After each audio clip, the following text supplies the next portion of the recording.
Welcome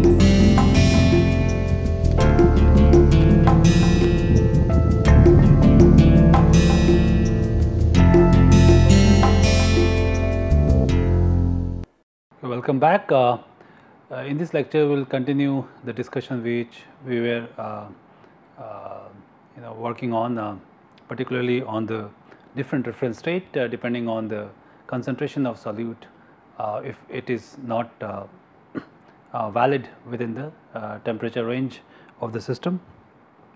In other words, what we discussed was that you need to have a different reference state if the solute, for example, in a liquid phase do not exist at the temperature of the solution because of the fact that the solute's critical temperature is is less than the temperature of the solution. So, this is what we were discussing last, right? We are looking at the conditions that for solute, let us say, which is 2, if the liquid phase do not exist for the solute as solute concentration approaches towards 1, then you cannot make use of Raoult's law concept. Okay, that would be a fictitious state because the solute at that temperature of the solution for composition closer to 1 would not be in a liquid phase, and thus if you assume a pure state as a reference, then that will be a fictitious state, and in that case it is better to make use of Henry's law's concept. So, this is what we said, that Henry's law for the case of composition which approaches towards 0, that means extremely dilute solution, you can consider the fugacity of the solute as proportional to the composition. That means fugacity of solute is nothing but equal to composition or the mole fraction of 2 multiplied by H21, which is nothing but Henry's constant of solute 2 in solvent 1. Okay, and then based on the concept of initial definition of your F, okay, which is this, which is nothing but Li xi for the case of the ideal solution, where we assumed, where we considered that F is proportional to x for all the case of ideal solution, then R in the case of the Henry's law would be different from that of the Raoult's law, and R in this case would be simply H21. Okay. So, this is the definition, but so this was the case where the solute apparently does not remain in the liquid phase for the temperature of the solution, okay, because of the condition which I already mentioned, but solvent would remain as it is in the liquid phase within the condition of the within the temperature which we talked about. So, in that case that means the solution conditions or the solvent at this condition would remain in the liquid phase for x1 from 0 to 1. In that case, we will be looking at we will be considering the pure state of the solvent also as a reference state. So, that means we can make use of Raoult's law concept in this case, and that is why R1 would be simply FL pure 1. Okay. So, now I would like to connect this concept to the activity coefficient. So, for solute,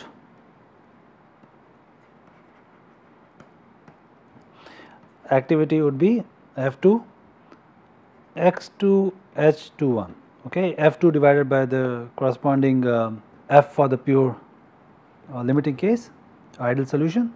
So, that will be your x2 H21. What would be for the case of solvent? Solvent will be the same as we talked about earlier. So, solvent will remain the same.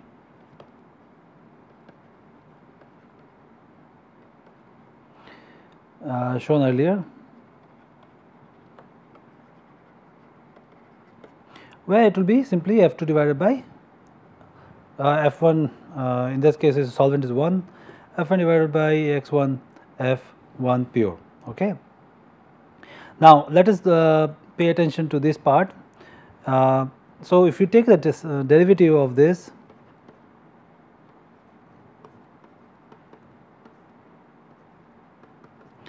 then we know this is defined by, okay. Now, since here we will be considering the reference or the solution ideal solution for the case of gamma 2 would not be the case as we have to consider for the Raoult's law concept. So, this will be your S2 bar minus S2 bar infinity. Okay. Now, considering that we are looking at the reference as a partial molar enthalpy of solute,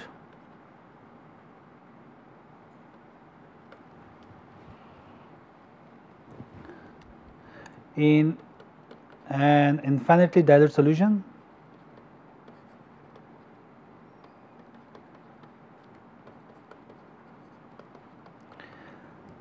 So, in order to distinguish this from the earlier definition of the Raoult's law concept, where we consider simply the pure solution, where it was simply H 0. So, in order to distinguish from that definition, we are going to put this as star, which indicates that this is with reference to the dilute solution, okay, compared to the pure solvent, okay, or pure fluid. So, for the case of the pure fluid as a reference, we will be making use of the earlier definition, that will be from the Raoult's law sense of application. Whereas, if we consider dilute solution, then this will be Henry's law, based on Henry's law concept, but then we will be trying to distinguish this with a star in order to differentiate with other definition. Now, similarly, I can make use of the corresponding definition for excess volume, where this will be del ln gamma 2 a star divided by del p, okay, or del by del p. That means you are taking the partial derivatives, derivative of the log gamma 2 with respect to p. Star indicates that we are going to take the reference of dilute solution Tp, okay, T, where this is the partial molar volume of solute at infinite dilution.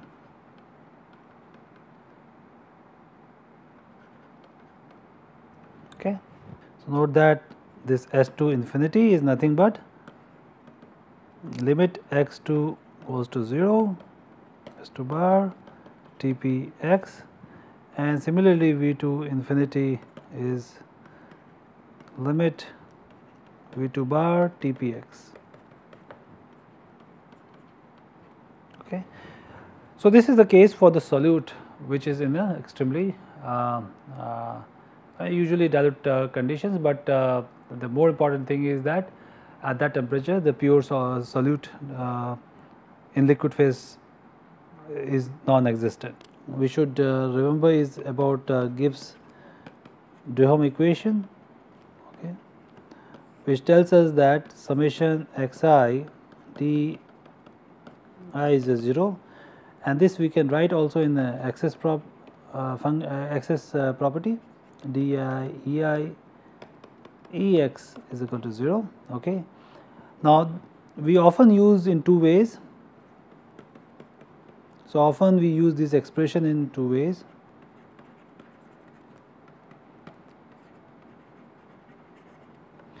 First is we can use extension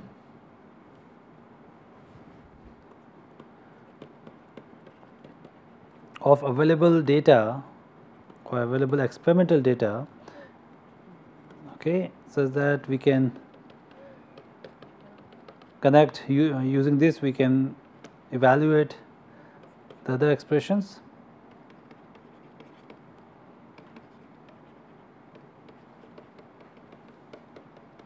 Okay, where here is I is not equal to j. Okay. But most commonly we use this expression to check the experimental data. In other words, we check the consistency check as a, or this particular expression is used as a consistency check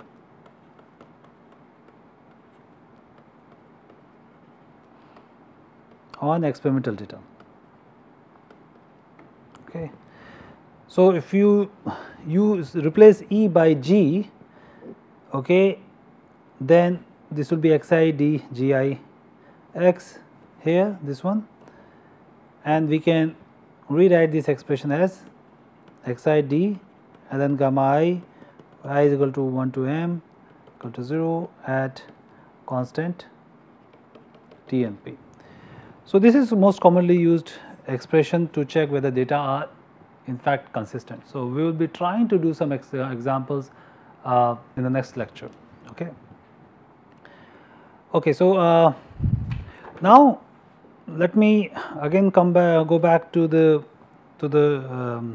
activity coefficient which we have evaluated depending on two conditions. One, the solute was considered with reference to the Henry's law sense, and solvent in the sense of Raoult's law. So, let us look at how do you try to correlate this, understand this a bit more in detail. So, we call this as normalization of activity coefficient.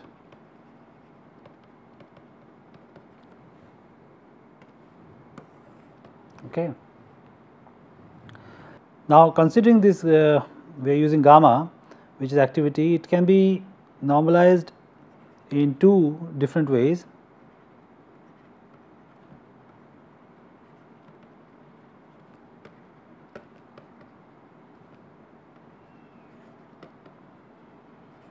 Okay.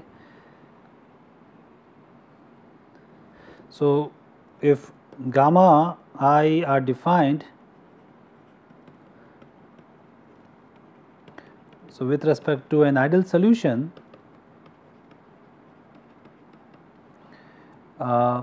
in the sense of Raoult's law, in other words, gamma I goes to 1 as xi equal to 1. So, if we are using this, then both solvent and solute, or because this will hold for both solvent and solute, then normalization in such case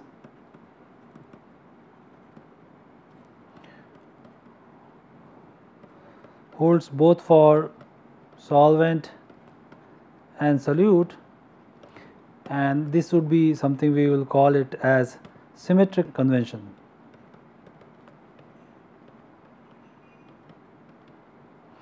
The problem comes in when you have asymmetric convention. In other words, that if gamma I is defined with respect to ideal dilute solution. Now, in that case, we already have discussed that gamma 1, which is a solvent, goes to 1 as x1 goes to 1, and gamma 2 star goes to 1 as x2 goes to 0. Okay, so this is your solvent and this is your solute.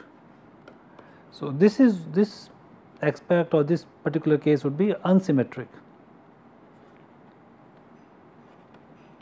Okay. So, remember that star is to indicate that this is with reference to the dilute solution for the case of solute. Okay. So, let us first connect this thing to activity coefficient gamma 2. If you had used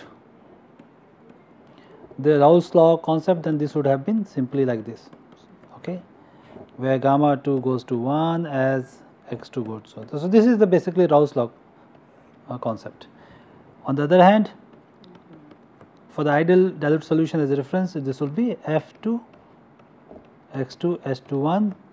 That means gamma 2 star goes to 1 as x2 goes to 0, or in other words, gamma 2 1 is limit x2 goes to 0 f2 by x2.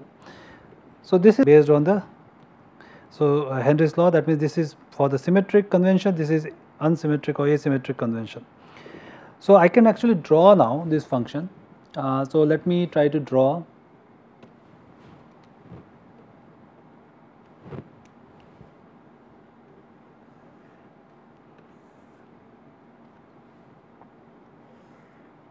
Okay. So, this is your f2 as a function of x2, all right, So let us say this is your this is the data we have. Okay, this would be your F pure 2. So if you had used the ideal mixture, that is Rawls law constant, then this is going to be this. So this one is F2 as X2F pure 2. On the other hand, if you use the ideal dilute mixture, then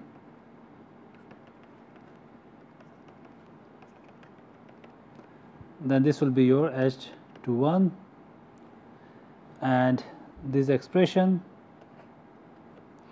is F2 H21 X2. Okay. So this is how it looks like when you use different conventions here. So how do you correlate gamma 2 with respect to gamma 2 star or vice versa? So let us try to now connect these two. So let us try to first take the, we divide it, this expression gamma 2 which we have written here, okay, these two. So this is going to be S21 divided by F of pure 2. Now since gamma 2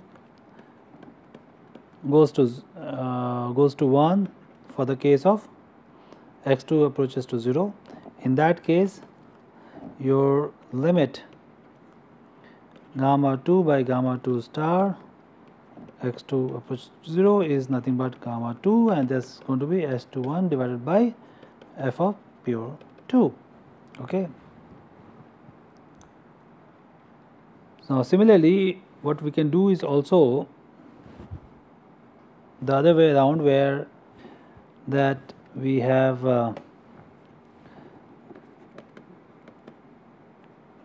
gamma 2 star divided by gamma 2, and we consider limit of x2 goes to 1, in that case is gamma 2 star limit x2 goes to 1. Now in this case, this is kind of a hypothetical, because solute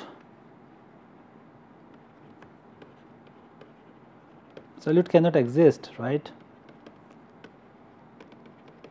as pure liquid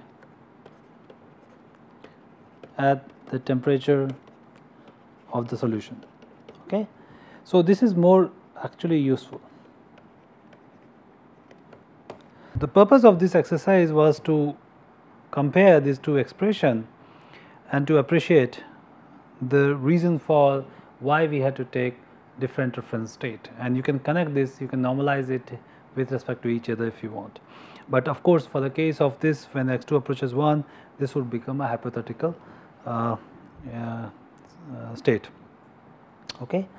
Okay, now let me move forward and now focus on activity coefficient calculations from access property of a binary mixtures.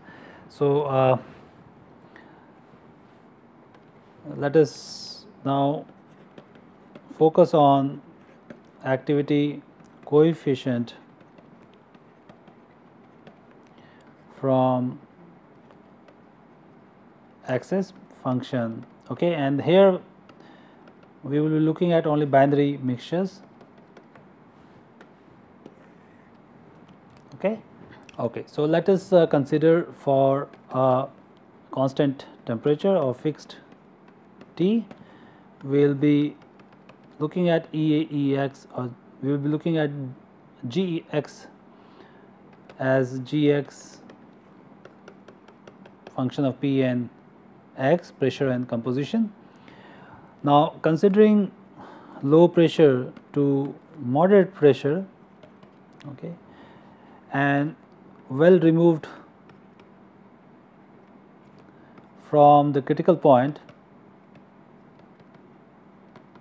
okay, we can approximate this as simply Gx as a function of composition. So what we are saying is that this at this condition, this will be independent of pressure, which essentially means Vi Ex is approximately 0. Okay. Now we will be considering a binary liquid mixture. So consider a binary liquid mixture, okay, such that both the components exist as liquid phase at T and P of mixture. Okay. So they can exist, that means essentially we can consider pure liquid as a standard state. Okay. So in that case we can make use of gamma in the sense of Raoult's law, and that means gamma measures deviation from the Raoult's law identity, or from the Raoult's law ideality.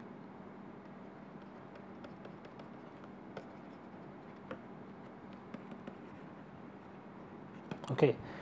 Now given this, the Ge is a function of x, and both the components in the liquid can exist as a pure phase, which essentially means there is a limiting conditions, okay, or boundary condition for such a function. So Gx should be 0 at xi is equal to 0, okay, where xi is, where I is 1 and 2, which essentially means when x1 goes to 1, Gx must be 0, because you have approached a pure liquid. Similarly, when x2 is equal to 0, or when x2 is basically approaches towards 1, then also you have a pure liquid phase. Okay. So you can write in terms of when x1 equal to 1, this means x2 is equal to 0, and when x2 is equal to 1, which essentially means x1 equal to 0. Okay. So in such a case your Gx must be equal to 0. So that is what we wrote in a much simpler form, that xi equal to 0, where I is 1 and 2. So what is the simplest model which satisfies such a condition? So simplest model is Gex, okay, is a some constant multiplied by x1 and x2. Okay. So this is a simple model which satisfies this condition, and this is called one constant Margulis equation.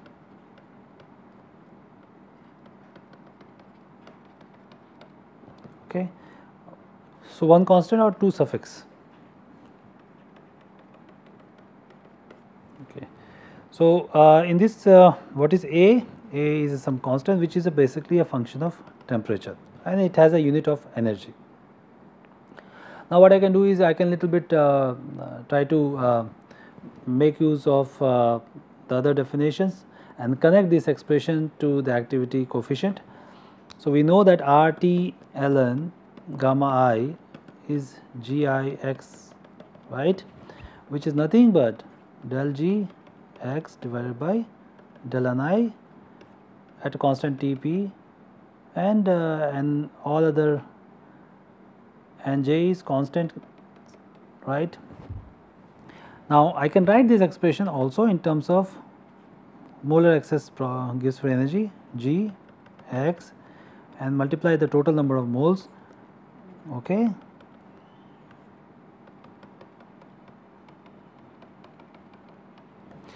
All right. Now from here what we can do is we can show, without going into more details, that using these expressions and plugging this value, I should be able to come up with this final expressions A by RT, okay, and here is going to be x2 square, and this is ln gamma 2 A by RT x1 square. Okay, so you just have to plug in this expression here, and essentially you can do the differentiation and you should be able to get it. Now, note that this is nothing but symmetric function. Okay, from here I can get gamma 1, which is exponential A by RT x2 square, and this is your gamma 2, which is exponential A by RT x1 square. Okay. Now, this kind of model is a very simple model, but it is a very good representation of simple systems such as, for example, argon and oxygen, or similar size, similar kind of molecular structures. So, this is a good representation for simple binary mixture, okay, such as argon oxygen, benzene cyclohexane, okay. They are of similar size, similar shape, similar chemistry, okay. So mixture of molecules of similar size, shape and chemistry. For such a system, one constant Margulis equation turns out to be pretty good. Okay. Now, what about A in this equation? A is a function of temperature, okay, and it frequently falls with temperature. So, if you increase the temperature, A decreases in non-polar solution.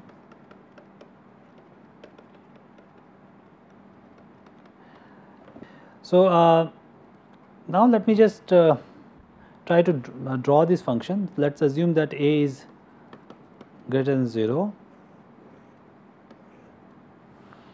and this is your gamma I as a function of x1. So, since there is a limiting case, so the gamma 2 will be like this, gamma 1 will be like this, because it is symmetric. So, this will be 1, this will be 1 for gamma 1, and this will be gamma 2. Now, you can also write this Gex by RT, which will be, if you look at the expression, this will be your summation xi ln gamma I is going to be x1 ln gamma 1 plus x2 ln gamma 2, and you can draw that also after replacing this, because this is nothing but A by RT x2 square, and this is your A by RT x1 square. Okay, so thus you can come up with an expression where you can plot such a value here, and this would turn out to be something like this, okay, from 0 to 1. So, this is for very simple case, all right. Now, there is another thing which you can come up with this one constant Margulis equation, gamma I infinity, which is the limit gamma I xi goes to 0. It will be same for both the solvent and solute. Okay. So, in other words, gamma 1 infinity is gamma 2 infinity. So, note that here the value of A can be greater than 0 or less than 0, but here for this representation we have considered A greater than 0. Okay. Now, in practice, such mixtures what we have looked into are very rare. The majority of the mixtures and solutions are very complex, and in that case we must consider different kind of models which are more in number of parameters, which captures different kind of interactions such as hydrogen bond and dissimilarity in the shape and size and so forth. So, I will be looking into that. I will be describing those kind of equations, those kind of models in the next lecture, okay, along with some examples. So, that will be the this will be the end of the lecture. So, I will see you next week.